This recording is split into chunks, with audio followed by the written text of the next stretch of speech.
Halo teman-teman sekalian, berjumpa lagi dengan saya, Anjeli Tenggunateng. Saya adalah dokter adaptasi yang sedang menjalankan proses adaptasi di Fakultas Kedokteran Universitas Udayana, tepatnya di Rumah Sakit Umum Pusat Sanglah Denpasar. Sekarang saya sedang menjalankan proses adaptasi di Departemen atau KSM Anestesiologi dan Terapi Intensif Rumah Sakit Umum Pusat Sanglah. Pada kesempatan kali ini, saya akan mempresentasikan mengenai general anesthesia. Baik, kita mulai sekarang presentasinya ya. Anestesi. Anestesi berasal dari bahasa Yunani yang artinya keadaan tanpa rasa sakit. Anestesi sendiri dibagi menjadi dua kelompok, yaitu anestesi lokal dan anestesi umum. Pada anestesi lokal, hilangnya rasa sakit tanpa disertai hilangnya kesadaran. Sedangkan pada anestesi umum, hilangnya rasa sakit disertai hilangnya kesadaran.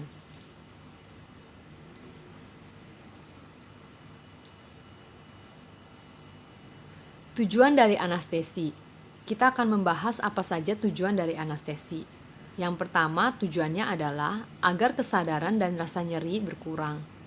Yang kedua, agar refleks mata hilang, nafas otomatis dan teratur, seperti tidur serta otot-otot melemas, atau dengan kata lain dalam keadaan relaksasi. Yang ketiga, untuk menghilangkan eksitasi, yaitu agar kesadaran hilang seluruhnya dan menghindari terjadinya kegelisahan.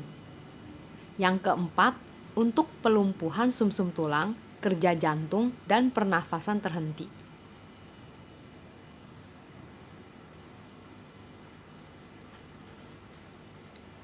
Selanjutnya kita akan membahas stage of anesthesia. Stage pertama adalah analgesia. Stage kedua, excitement, combative behavior, dangerous state. Stage ketiga, surgical anesthesia. Stage ketiga ini dibagi menjadi plan pertama, yaitu roving movement of the eyeballs. Yang kedua, plan kedua adalah prognosis loss of corneal reflex atau surgery. Plan ketiga, pupil starts dilating and muscle relaxation. Plan keempat, only abdomen respiration, fully dilated of pupils.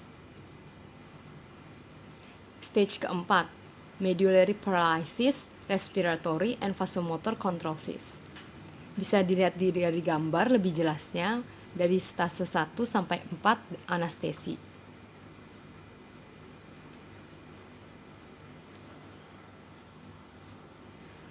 Sekarang kita akan membahas mengenai general anestesi atau dengan kata lain anestesi secara umum. Anestesi umum adalah tindakan menghilangkan rasa nyeri atau sakit secara sentral disertai hilangnya kesadaran dan dapat pulih kembali atau dengan kata lain reversible. Trias anestesi yang ideal terdiri dari 1. Hipnotik, 2. Analgesik, ketiga relaksasi otot.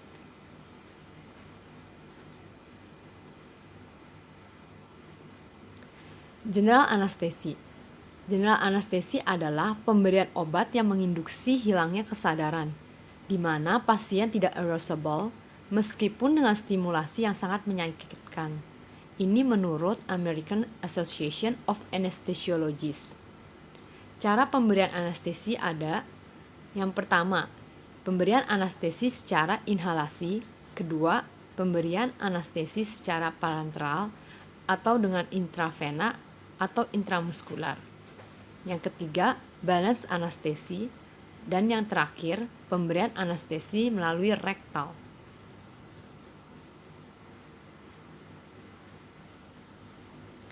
Kita akan membahas lebih detail mengenai masing-masing cara pemberian anestesi. Yang pertama adalah anestesi inhalasi. Anestesi ini dengan menggunakan gas atau cairan anestesi yang mudah menguap sebagai zat anestesi melalui udara pernafasan.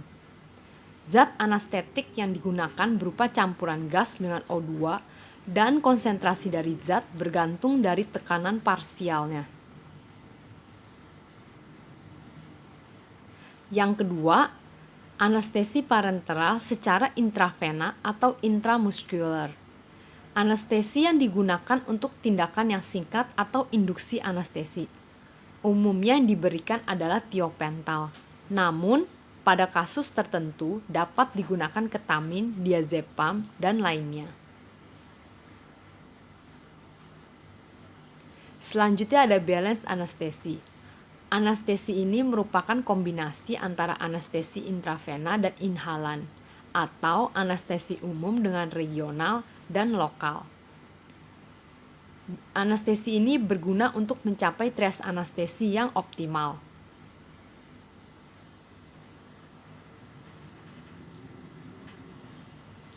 Anestesi rektal. Anestesi tersebut dapat digunakan pada pasien anak-anak untuk induksi anestesi atau tindakan yang singkat.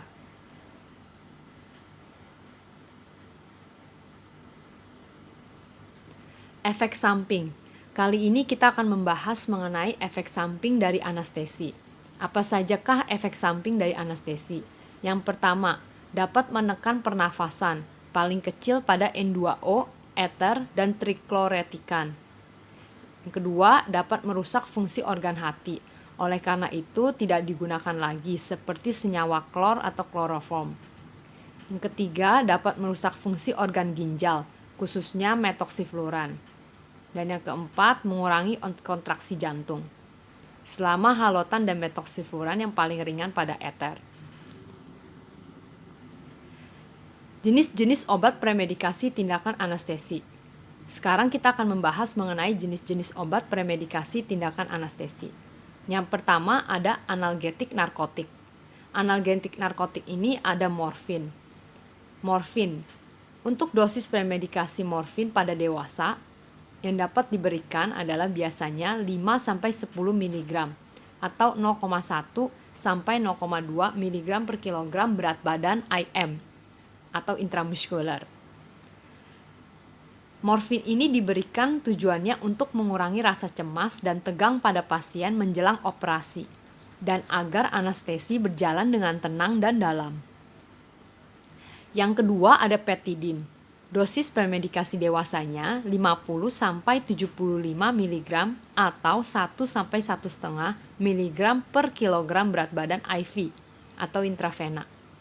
Diberikannya dengan tujuan untuk menekan tekanan darah dan pernafasan, serta merangsang otot molos.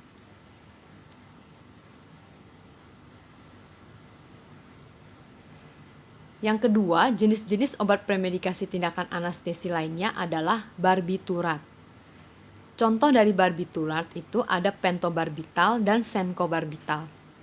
Dosis dewasa yang biasa diberikan adalah 100-200 mg oral atau intramuskular IM. Dosis pada bayi dan anak 1 mg per kilogram berat badan oral atau IM. Keuntungan dari jenis obat anestesi ini adalah masa pemulihan tidak diperpanjang dan kurang menimbulkan reaksi yang tidak diinginkan.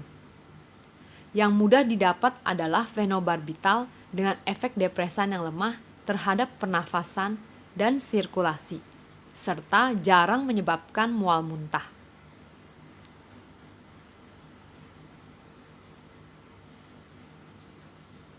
Yang ketiga adalah antikolinergik.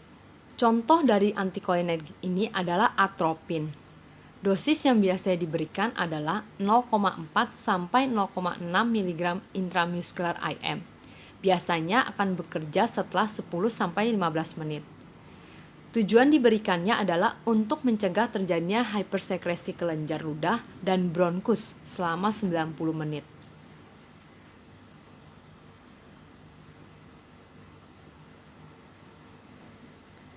Yang keempat ada tranquilizer, atau dengan kata lainnya adalah obat penenang. Contoh dari tranquilizer ini adalah diazepam. Dosis premedikasi dewasa yang biasa diberikan adalah 10 mg IM atau 5-10 mg oral dengan dosis maksimalnya 15 mg. Untuk dosis sedasi pada analgesi regional yang biasa diberikan adalah 5-10 mg atau 0,04-0,2 mg per kilogram berat badan IV intravena. Untuk dosis induksi yaitu 0,2 sampai 1 mg per kilogram berat badan IV intravena. Diazepam ini merupakan golongan dari benzodiazepin, di mana pemberian dosis rendah bersifat sedatif, sedangkan pemberian dosis tinggi bersifat hipnotik.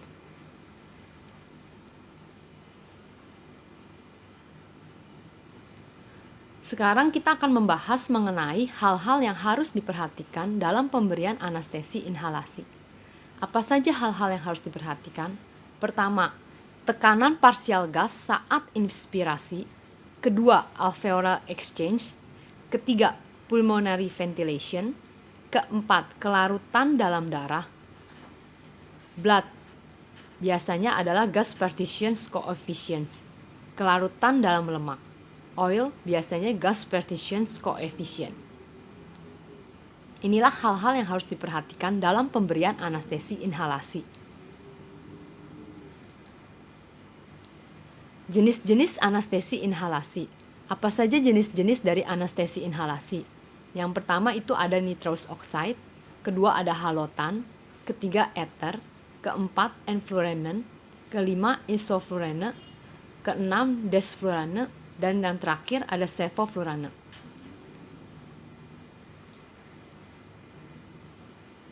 Kita akan membahas pertama mengenai triose oxide. Triose oxide ini adalah anestesi inhalasional yang paling baik, tidak mudah terbakar dan non-iritasi. Anestetik potensi rendah sebagai relaksan otot kurang, tapi tetap analgesik yang baik. Tidak ada efek toksik terhadap jantung, ginjal, maupun hati. Diffusional hypoxia dan anemia megaloblastik.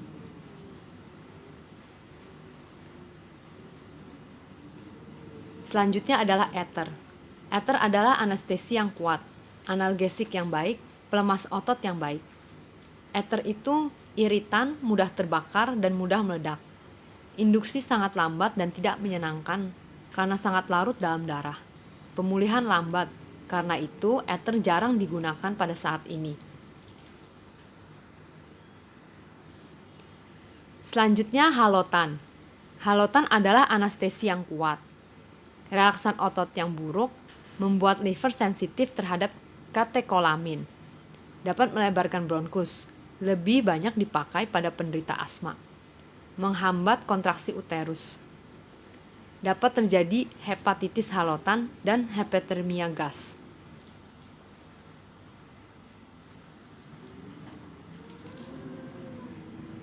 Selanjutnya ada enflurane. Umumnya tidak membuat hati sensitif terhadap katekolamin. Kejang terjadi pada tingkat dosis yang tinggi.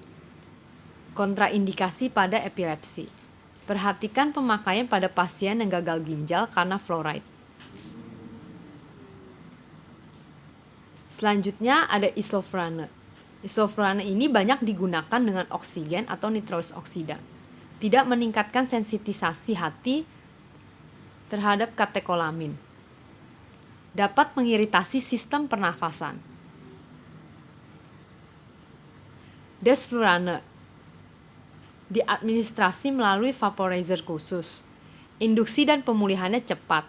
Gangguan kognitif dan motorik jangka pendek. Mengiritasi saluran pernafasan dan menyebabkan menghasilkan batuk dan laryngospasme. Selanjutnya ada sevoflurane. Induksi dan pemulihan cepat, tidak menyebabkan iritasi jalan udara, serta kekhawatiran tentang nefrotoksisitasnya ada.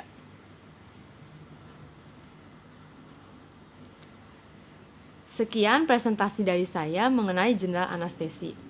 Terima kasih.